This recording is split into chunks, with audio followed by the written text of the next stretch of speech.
Last week, the Saints started the process of rebuilding, turning the ship around, whatever metaphor you want to use. Started with the firing of DA, but there's still a lot more work to continue, and it's going to have to start in the front office. And I believe you got to take a hard look at, and my eyes are on you, Mickey Loomis, as the GM, and say, yep, we still need to make more changes. I'm Tim. Let's talk Saints. So, look, it's full disclosure. It's been no secret. Anybody that knows me personally over the last few years that I've been big on the Mickey's got to go chant. For those of you watching the channel, I gave him the benefit of the doubt early when I started this in March, as we kind of started moving towards the season. So like to say my fire Mickey phase was put on pause. But one of the things I said all along is willing to give this the shot to work, because if it doesn't work, then he has to do what he should have been doing for the last 2, 3, 4 years, depending on what your opinion on the subject is, on how long ago it should have been done, which is what they're trying to do now.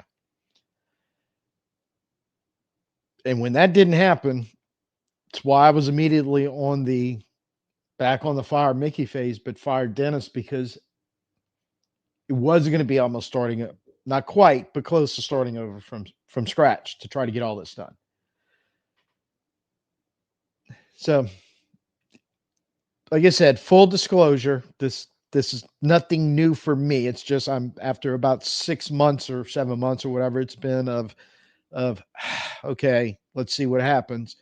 I've seen enough. This is what I think needs to be happen. Because historically, over the in some way, shape, or form, Mickey's either directly or indirectly responsible for historically those things in the last roughly half decade or so that has gotten just so bad within the organization. It was not only was it not helping us win, I think it was promoting losing.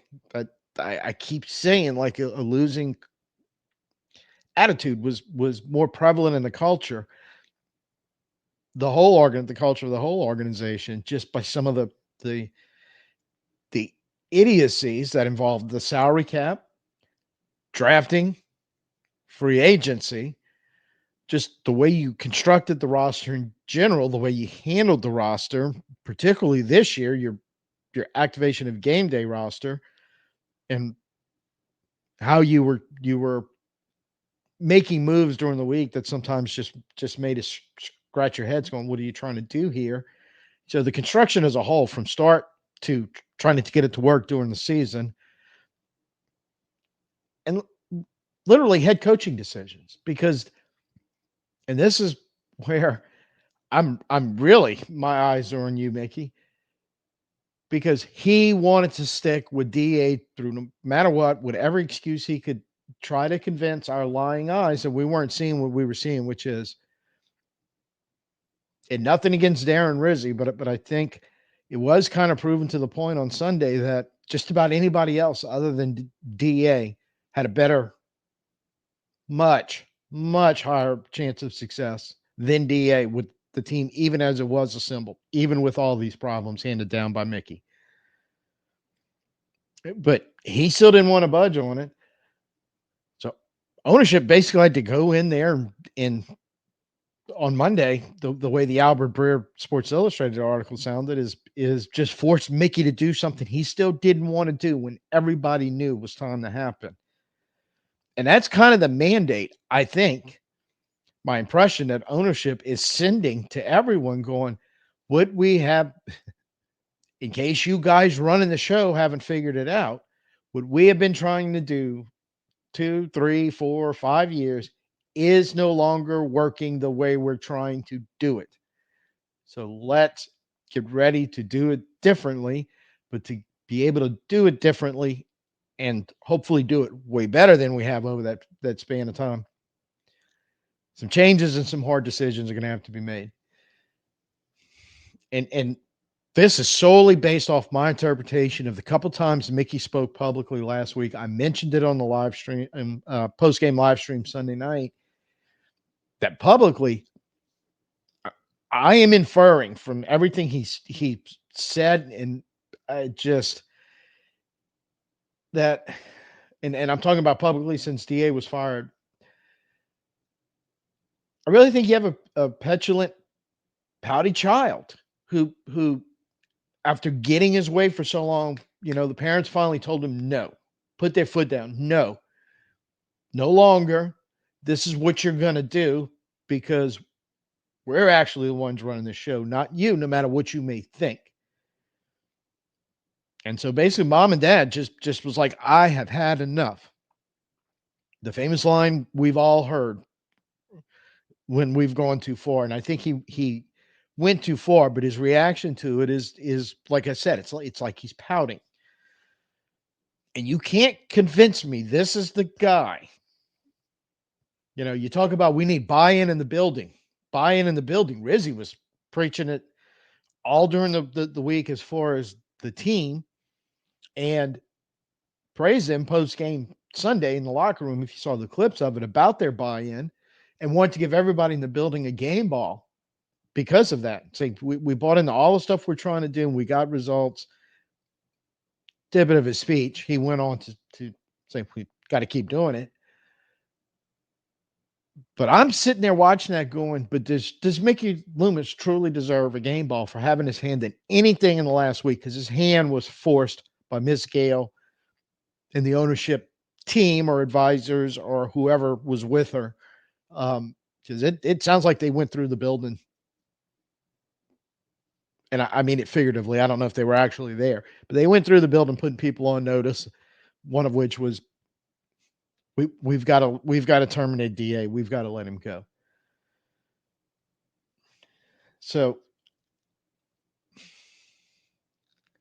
if you're looking at no buy-in from the guy who's supposed to be the one coming up with all the plan how to fix all this, from mandated by his boss who owns the team, how can you trust him to make the tough decisions? It's bad enough. I don't think you can trust him to make the right decisions. As we've said before, a lot of times with him, it's either smart decision or saint decision. And lately he's been all about making saint decisions and not smart ones. So it's time to bring it back to where a smart decision is a saint decision, because the Saints are finally making smart decisions again. One of the biggest one I think that you have to make. Mickey's got to go, and he's got to go soon. And there's really two topics. There's a multitude of topics, but there's two that's really on the top of my head that as we play out the rest of the season that comes to mind, that he's got to make some tough choices on, or get ready to make some tough choices on as soon as the season ends. And those two subjects are declining contracts and hiring a head coach. I'm sorry, but right now, there's nothing in Mickey Loomis's recent past that tells me we want him in any way, shape, or form part of those two decision making. Okay, now the term declining contract. I've a couple conversations with the sports accountant. I was calling them expiring contracts, which is actually an NBA term, and does not actually describe what I'm going to talk about. So I looked up the synonym and came up with declining instead of expiring. But it's the way I'm looking at these contracts we're about to talk about. It's where the player's future production is naturally going to decline further than the actual value you're giving him in the contract. And we got to start with the uncomfortable conversation, but I think everybody, it's not uncomfortable anymore. We all know Cam has not, nor likely will he be over the life of that contract, to provide over a 17 game season and, hopefully playoffs and beyond, because that's really why you're playing the game. Is going to, which paying him is going to wind up in production to help you win. I mean, that's basically what I'm trying to say here. That expected return just is not going to be there against the contract that the Saints gave him. Not the player's fault, because it's not like he's going to go, you probably paid me too much for the last 3 or 4 years on that contract. We need to knock that down. Hell no, he's going to take what they're offering. And there lies in the problem. And this gets compounded by a lot of the guys that I am talking about declining contracts because you paid them too much. Then you kept having to do the cap gymnastics and pushing their cap hits for money you've already handed them in the form of a check. Just keeps sliding down the roll and interfering with some of the stuff we were talking about, free agency being one of them, or the ability, once you realize you have a declining contract, just going the flexibility to go, we got to let you go because we have to replace you with better personnel. And even if that contract's a little big, if you wouldn't have them spread out all over creation like we do, a lot of teams will go, we're just going to cut you, take the hit, write it all off in the current year, which means we have to spend a little less or do a little movement to make it fit. But after that, now we've got a big chunk of our cap clear for the next few years where we can go make the moves or do the stuff we need to do to get the team to be better. And in order to start moving that, or correct, I should say, the problem that you're forced to keep players on your roster that are not really going to help you win. And in some cases, you're looking at it going, it's going to be 2 or 3 more years of this before we can move on. So part of the thing is that you want to clear this up is somebody's got to admit, hey, we made a huge mistake. We've got a mess on our hands and we got to fix it. And is Mickey going to do that? I don't believe Mickey has a capable in him to say I was wrong. At least, my opinion, when it comes to his decisions with the New Orleans Saints that put us in the mess we're in now. So asking him to be the overseer of the fix just makes no sense to me. Talk about Fox, Gordon, Henhouse, right? I can't trust that at some point he's not going to go like he's been fooling himself and trying to fool us for the last few. Well, we're just one player away. We go sign a big name free agent, fill in the blank, pay him too much money, and everything's going to work out, despite the fact we're ignoring our other issues and other sections of the roster, whether it be talent or age of talent or developing injury history of said talent. And not only we're going to, the old adage, you'd rather move on from a player a year too early than a year too late. We're going to double and triple down on it. So put us in a position. Well, now we're 2, 3, 4 years too late from moving on a player. And we're still paying him some money to be here. But most importantly, we're trying to ride out all the bad investment of the money we paid him earlier. That's still interacting with our cap. Now, you just shouldn't keep on the roster and hope he can go out there and give you 4 plays and he might actually do something productive on one of them. And I have 0, 0, 0, less than 0, the negative percentage wise of confidence. He's going to buy in. He's going to start fixing this, and he's going to start looking immediately to start fixing this. I think he still wants to sell the look beyond the results bullshit. And still kind of defend his buddy DA about the injuries and all this other stuff while ignoring the looking beyond the results part of it when he says that. Because if you were truly looking beyond the results, you would see all the problems that existed outside of the injuries. Had those been taken care of in some way, small, shape, or form, we have at least one game sample, and I'm interested to see how many more Rizzi can give us of still have injury issues, but we fix some of these other problems. And instead of getting our ass kicked, 33-9 and some of this stuff that's been going on, we were in a ball game, gave ourselves a chance to win.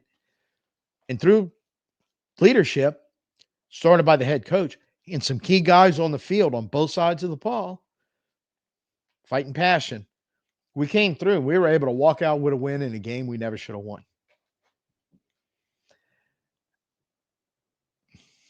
I feel like that win was 100% in spite of everything Mickey Loomis has been doing 4, 5, 6 years, however long it's been.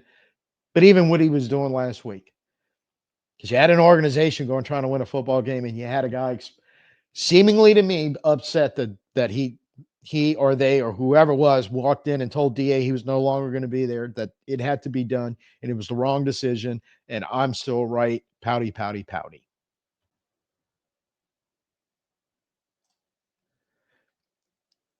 And speaking of Darren Rizzi, um,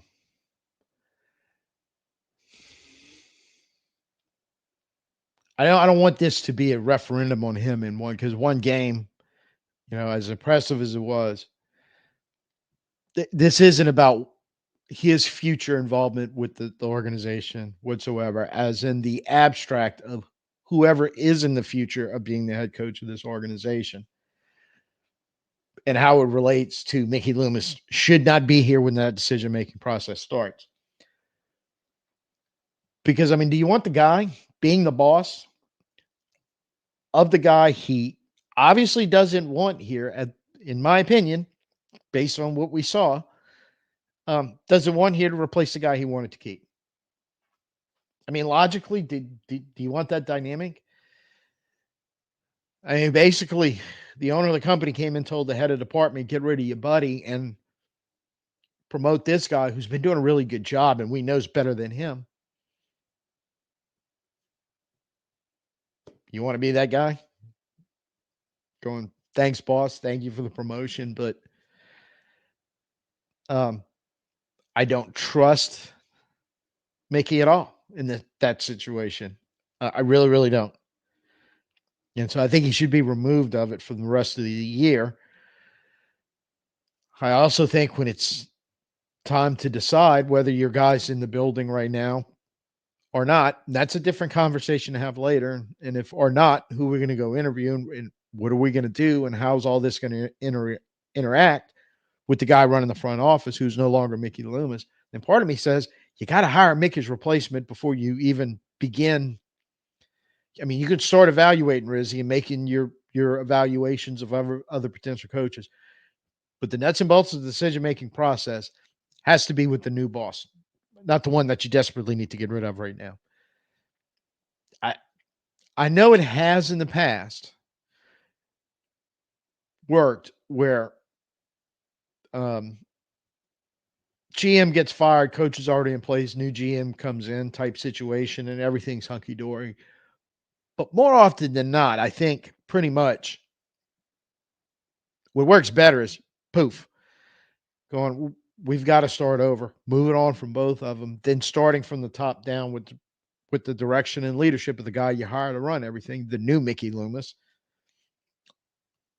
And then from down there, how it's going to fit in to how we're going to get all this turned around, get it to work, how we're going to fix the cap, be better in free agency, be better in drafting, um, et cetera, et cetera, et cetera, all the way down the line, even on down to trying to, as we started last week, figuring out our best bet to try to eliminate soft tissue injuries as much as we possibly can, so the injuries bug doesn't slam us as hard as it has.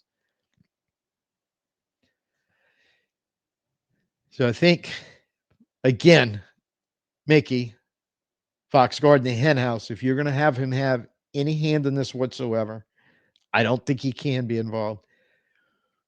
I don't think he should be involved. I don't want him involved.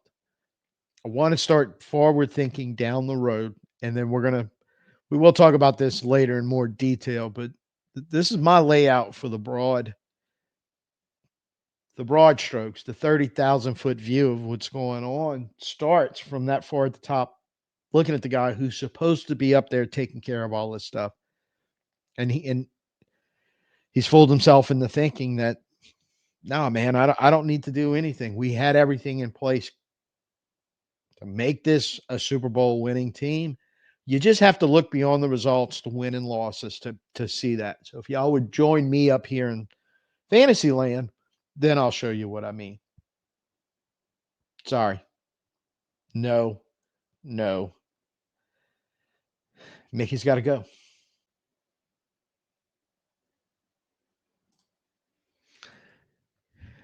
So, in my mind, if you look at Mickey's ledger, positive things that, hey, we should keep him around for, negative things that, no, he's got to go. I feel like I can make the case all the live long day that the negatives are just way too many to possibly be overridden by any of the positives. Um, and I'm also convinced that that negative side is going to grow and keep getting worse and grow at an alarming rate where there could be some point of no return where you're going to screw things up so badly. Trying to turn around and fix it 2 years or so is now going to stretch into looking like something that's going on in, oh, I don't know, New York with either one of their teams right now. You probably pick many more around the league that just go, man, what are you doing? Everything. Carolina's starting to fall in that boat too, honestly, right across the division from us. So you don't want to go down that path. And I, I think following Mickey, that's exactly the path he's going to lead us down. No, no, no, no. So give me the thumbs up if you know, I laid out my case for that basic conclusion that it's too much of a negative result already that's going to just potentially get more and more negative and out of control. Give me a thumbs up if you agree with that one. Go ahead, like, share, subscribe, uh, pop in the comments down there, hit the notification bell, and that's going to be an important one because a bit of bad news. And I have to talk about the fact that I really wanted to do a live stream on Wednesday and kind of make Wednesday a live stream day to add a second one. And we were going to start this Wednesday. Not going to happen, unfortunately. Had something come up that kind of killed that idea. So hit notification, keep your eye out. It's either going to be Thursday or Friday afternoon. So till the next time I see you, which, like I said, hopefully be only a day or two later than I originally thought it was going to be. But until I see you then, I'm Tim. Peace out and who dat.